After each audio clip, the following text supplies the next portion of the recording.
Most training content on YouTube and social media is centered around maximizing muscle growth. That's what most people are interested in. This has permeated into the sports performance world, where bodybuilding principles are becoming prevalent for athletes that aren't trying to maximize hypertrophy. And that's you watching this as a combat sports athlete. So I'm going to show you why training closer to failure, because the general consensus is to accumulate sets close to failure for maximizing muscle growth, why this might be hurting you and not helping you. And to do so, we're going to look at the velocity loss research. If you're not familiar with velocity loss, you can measure bar speed with small devices like accelerometers and linear position transducers. These provide instantaneous feedback for velocity. As reps decrease throughout a set, you're getting closer and closer to failure. If velocity is not decreasing throughout the set, we know that we're maintaining performance and not having fatigue. So here's what we know from the current velocity loss research. Now, even if you don't have one of these devices, you can still take the principles from this and use this within your own training. So we'll be looking at my computer for a lot of this research. So the first,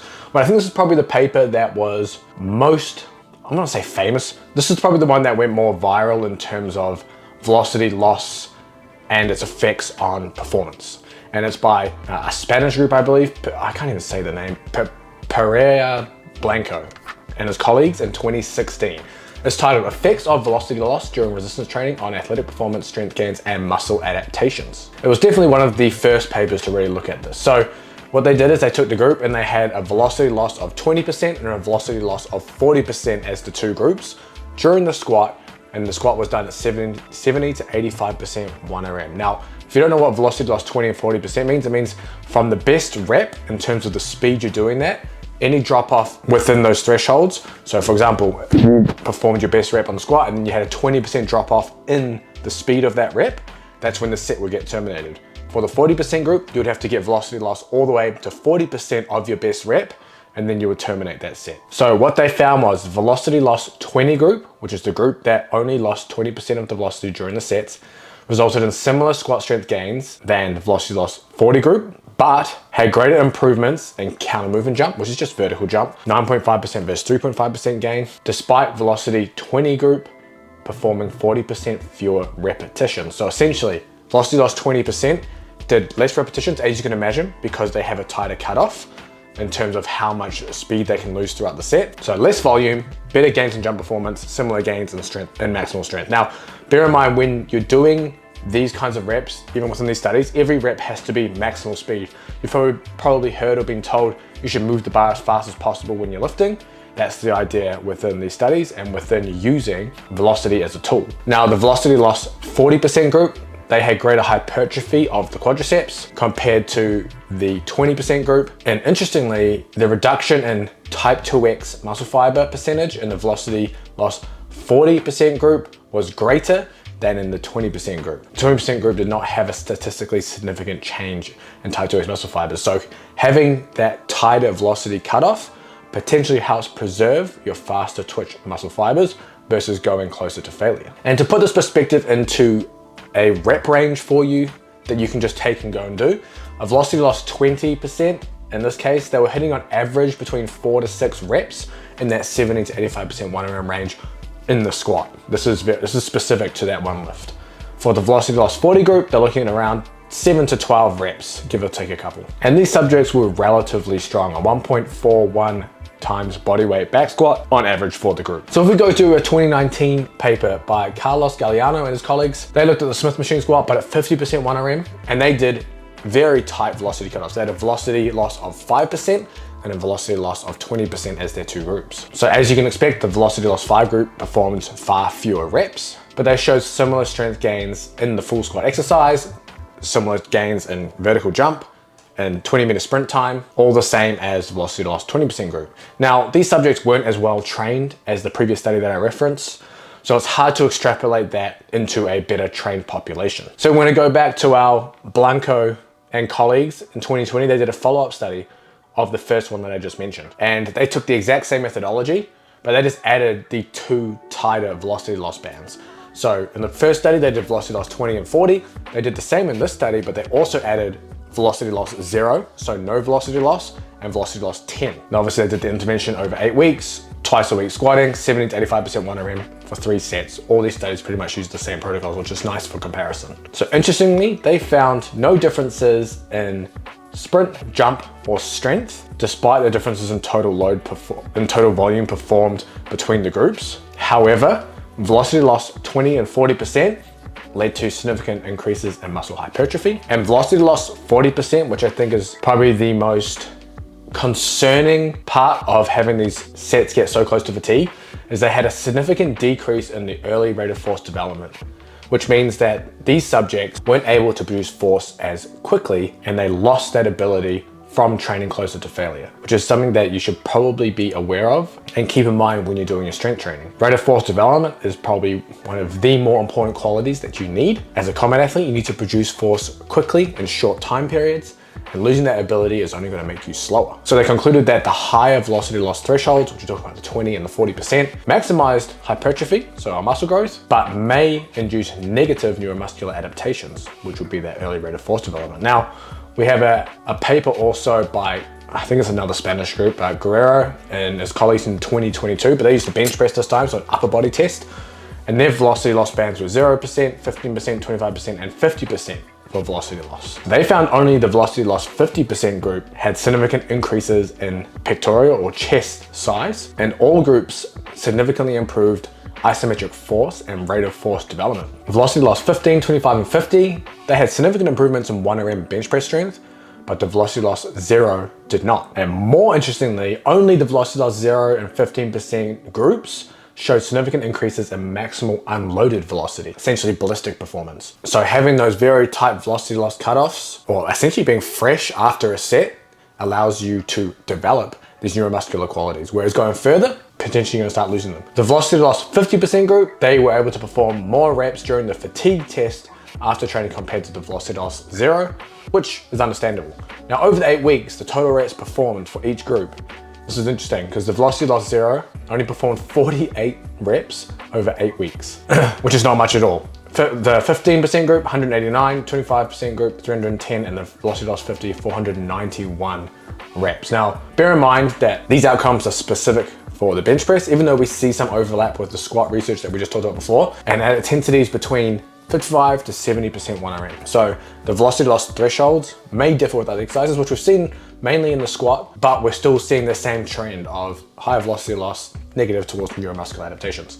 Now, what about women? Because a lot of this research is just done in men. We know that women can potentially handle more volume than men. So this one paper looked at the Smith machine back squat and bench press with 65 to 75% 1RM with the velocity loss 20% and 40% cutoffs, which is pretty standard within most of this research. And they had men and women in this study see similar gains in strength and size regarding quads and squat strength.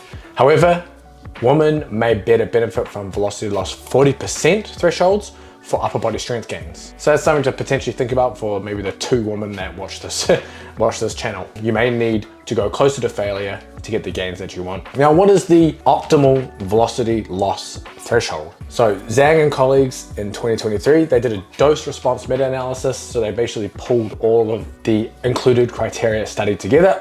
Some of the studies they referenced already were in this particular meta-analysis. And they wanted to see the dose response relationship of velocity loss and strength developments. This is only towards 1RM strength. They found a velocity loss of 20 to 30% maximizes strength gains in a U-shaped curve. And I have a graph up here to show you what that U-shaped curve looks like. So to put this practically for you, based on the research that I've already cited above, this would be approximately 4 to 8 reps in the 70 to 85% 1RM. Also, just keep in mind there are severe limitations to these studies because there isn't as much research on this topic compared to other subjects. So there's very little research on the velocity loss 5% thresholds. There's none on velocity loss 35% as an example. So you can't get a very true dose response relationship because we don't have data on all the time points. But typically 20 to 30% is where we maximize strength. And you still get stronger at velocities losses on either end of that too. It's just not quote unquote maximized. So as we show in the Guerrero study earlier, the velocity loss 0% and 50% groups significantly improve takeoff velocity. And that's something that we really want to develop, is the ability to increase rate of force development and power. And based on another meta-analysis in 2023 by Jukic and his colleagues, a higher velocity loss threshold is superior for hypertrophy, so essentially getting closer to failure, whereas allowing only low to moderate velocity loss during resistance training seems to be a viable strategy for optimizing jumping, sprinting, and velocity against submaximal loads. So you get the idea now. You kind of get a big picture trend of closer to failure, better for hypertrophy, not closer to failure, better for speed. And I've broken this down to velocity loss bands for you, just to keep it very simple. Velocity loss of 40 to 50%, generally better for a hypertrophy goal. 20 to 30% better for a maximum strength goal. 0 to 15% is better towards that speed or power goal. Now, I will say in my experience, things are a little different practically when you're getting into ballistic movements. So all of this research is done in just traditional lifting, squats and bench press. Now, if you're doing something like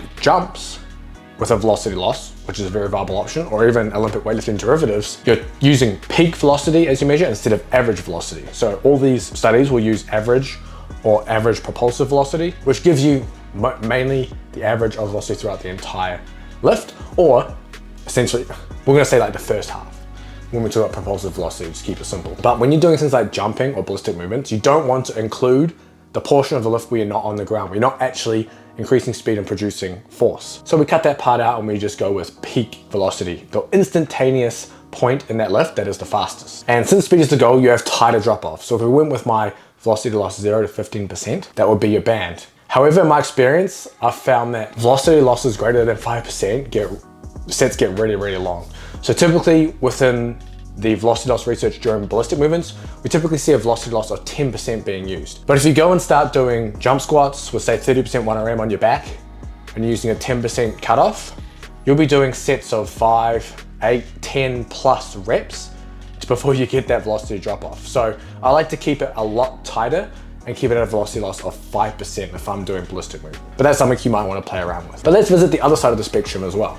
Let's talk about the mega 40 to 50% velocity loss. Should you ever go there as a combat athlete? Should you ever go and train to failure? There's a really interesting study by Ruffalo and his colleagues in 2023. They essentially wanted to compare training to failure to training a couple of reps shy of failure on muscle hypertrophy, and they found there was no real difference on muscle hypertrophy based on both of those. Now, that's not what I wanted to get to from this. What's interesting from the study is training to failure may enhance fatigue resistance. And this was also shown in that Guerrero study, which I talked about earlier, where the velocity loss 50% group were able to perform more reps in the fatigue test post-training than the velocity loss 0 group. So these kind of marry up. Now, grapplers and MMA athletes may want to incorporate some kind of training closer to failure or to failure every so often.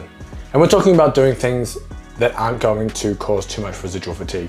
Things like chin-ups, isolation shoulder exercises, curls, triceps, etc.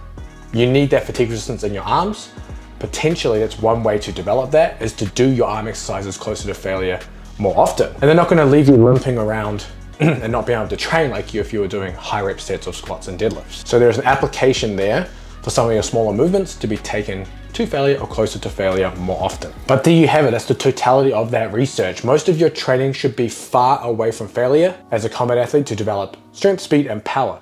Now, a good proxy for this, because you may not have one of these devices to use in the gym, they're relatively cheap. But if you don't have one, you can go by how you feel during and after the training session. If you finish your session or your sets of exercise and you feel like you want to do more, you feel almost like you had a really good warm up and you could go and jump down the street and go straight into another type of training, that's where you want to be. That's how you should feel if you're doing this type of training and having, say, a velocity loss of 10 to 20%. If you're finishing sets and you're feeling gassed, you're feeling fatigued muscularly, then you've pushed it more towards the extended velocity loss thresholds, which isn't a bad thing depending on what your goal is, of course. Now, during a phase of maximum strength, you're looking at sets of around 4 to 6 reps, 70 to 85% 1RM, and a velocity loss of 20% if you have this tech. If you don't, you can just go by the sets, reps, and intensity. And if your goal is to maximize hypertrophy, which it really is as a combat athlete, because you're never trying to maximize one quality, but regardless,